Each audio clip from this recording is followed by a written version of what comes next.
A corrupção representa uma grande ameaça ao desenvolvimento global sustentável. Sufoca o crescimento econômico, distorce a concorrência e causa sérios riscos reputacionais a todos os envolvidos. Além de afastar a população da política, prejudicando a vida de todos os brasileiros e brasileiras. O painel O Poder da Transparência, construindo coletivamente um mundo mais íntegro, tem como objetivo incluir o setor privado como agente de mudança nos princípios anticorrupção. Vamos explorar soluções coletivas como o movimento Transparência 100% e as ações anticorrupção como peça-chave para a construção de um mundo mais íntegro. Para abrir a pauta, convido ao palco o Controlador-Geral do Estado de Minas Gerais, presidente do Conselho Nacional de Controle Interno, CONACE, e presidente do Conselho Fiscal do BDMG, Rodrigo Fontenelle. Ele é mestre em contabilidade... Palmas. Merece, né? Currículo desse. Ele é mestre em contabilidade, pós-graduado em finanças e auditoria financeira, é bacharel em ciências econômicas, professor da Fundação Dom Cabral, sendo também instrutor na ENAP. É autor dos livros Implementando a Gestão de Riscos no Setor Público e Auditoria Privada e Governamental, e contou para mim no segredo que ele é muito bom de manter o tempo. Obrigada, boa sorte.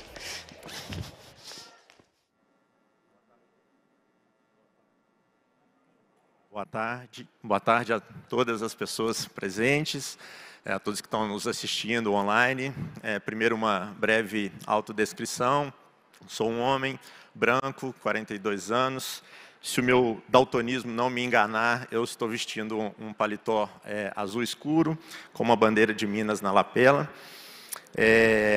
Eu tinha um desafio de falar para vocês sobre transparência e integridade no estado de Minas em 10 minutos, mas acabaram de cortar 5 minutos, então o meu desafio agora dobrou, né, para falar um pouquinho para vocês de como Minas, o estado de Minas Gerais encara esse assunto tão importante. Então já deixo aqui o meu agradecimento por ter nos convidado. É uma honra, não apenas para a Controladoria Geral do Estado, mas também para o estado de Minas Gerais, estar presente num fórum tão qualificado. Primeiro de tudo, é importante a gente lembrar que para nós, né, e a gente não está inventando a roda, isso a gente tem um embasamento não apenas nos documentos da OCDE, mas também na própria legislação 12846, a gente acredita que a integridade é a real antítese da corrupção. E a partir disso, a gente tem construído todas as nossas ações, né? Quando a gente fala de integridade, necessariamente a gente busca pessoas, né? A gente fala de cultura, fala de pessoas e fala de confiança.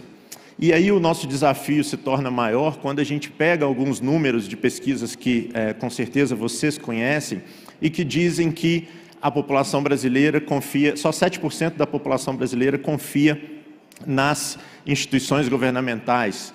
Só 4% confiam na maioria das outras pessoas, né? Então, como induzir, como implementar ações de integridade, seja no setor público, no setor privado, na sociedade de forma geral, com tão baixa confiança? E aí, como aqueles que me conhecem já sabem, eu prefiro ver o copo meio cheio, né, de todos esses dados. Também, a mesma pesquisa diz que no Brasil, 82% das pessoas acreditam que podem fazer a diferença em relação ao combate à corrupção. Então, é esse dado que a gente tem que levar, né, para que a gente consiga realmente implementar essas ações. Em Minas Gerais, nós temos o único estado da federação que tem uma política, né, de integridade, que é o que a gente chama carinhosamente de PMPI, Política Mineira de Promoção da Integridade. Sendo que o eixo transparência, né, que é o nosso enfoque aqui, ele talvez seja o eixo que a gente mais tem evoluído no estado desde que nós chegamos em 2019. E só para ficar, né, em dois grandes fatores que a gente reputa como importantes para os resultados que a gente vem alcançando.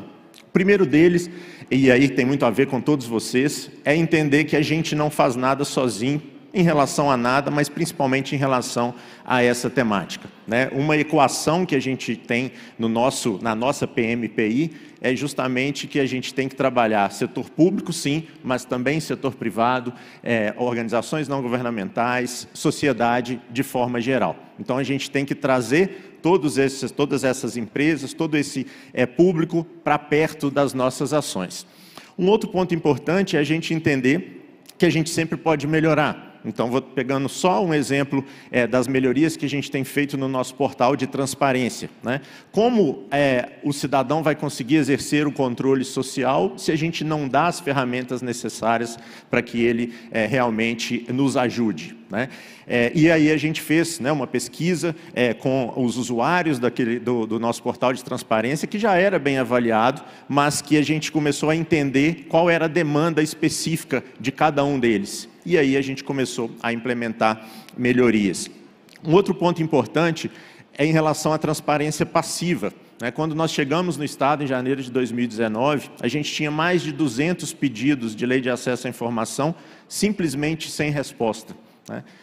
Como atacar isso? Fizemos um plano de ação, hoje a gente não tem nenhuma resposta, desde 2019, na verdade, nenhum pedido sem resposta. É claro que todos nós sabemos que nem todas as informações elas são passíveis de publicação ou de fornecimento, mas a gente não deixa o cidadão sem resposta.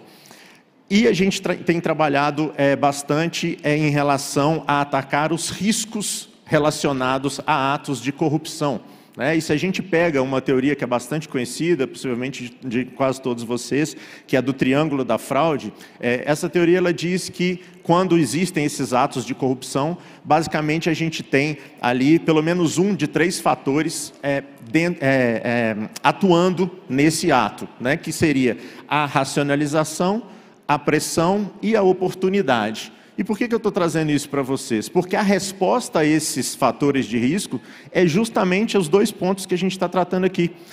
Como é que a gente ataca a oportunidade, uma fragilidade institucional? Melhorando a transparência. Isso ficou muito claro na própria pandemia, quando a gente teve uma flexibilização da legislação. E o que a gente precisou fazer? Precisou dar mais transparência às compras públicas que estavam sendo realizadas, para que o controle social pudesse nos ajudar. E os outros 2 pontos, racionalização e pressão / motivação, a gente ataca com uma melhoria da conduta, uma melhoria da integridade. Aí a gente está falando, volta a falar em relação a pessoas.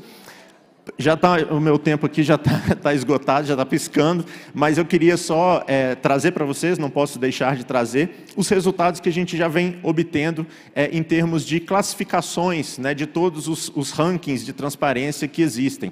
Esses rankings eles são produzidos pela Controladoria Geral da União, pela Associação dos Tribunais de Contas, mas também por organizações não governamentais, como Open Knowledge Brasil e Transparência Internacional. E em todas elas, Minas é o único estado que está no pódio, vamos dizer assim, em todos esses ranqueamentos.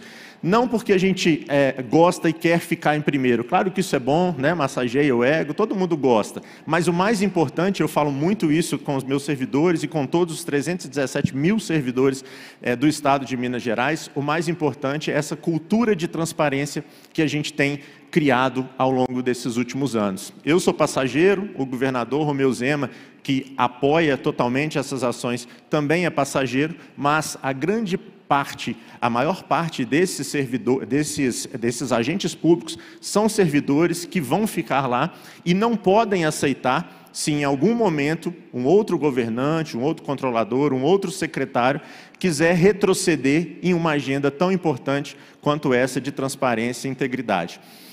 Para finalizar e parafraseando um ex-ministro do STF, Aires Brito, num evento do meu amigo e brilhante Marcelo Zenkner, quando ele ainda estava na Petrobras, lá em 2019, esses assuntos, transparência e integridade, se quando a gente fala bastante disso, a gente está remando contra a maré é que se cuide. Queria deixar um agradecimento ao Pacto Global, ao Movimento Transparência 100%, por essa oportunidade de falar um pouquinho, breve, sobre as ações de Minas Gerais e para aquelas empresas que já aderiram ao movimento e que têm esse compromisso, procurem Minas para investir, para viver, que vão ser muito bem recebidos. Obrigado.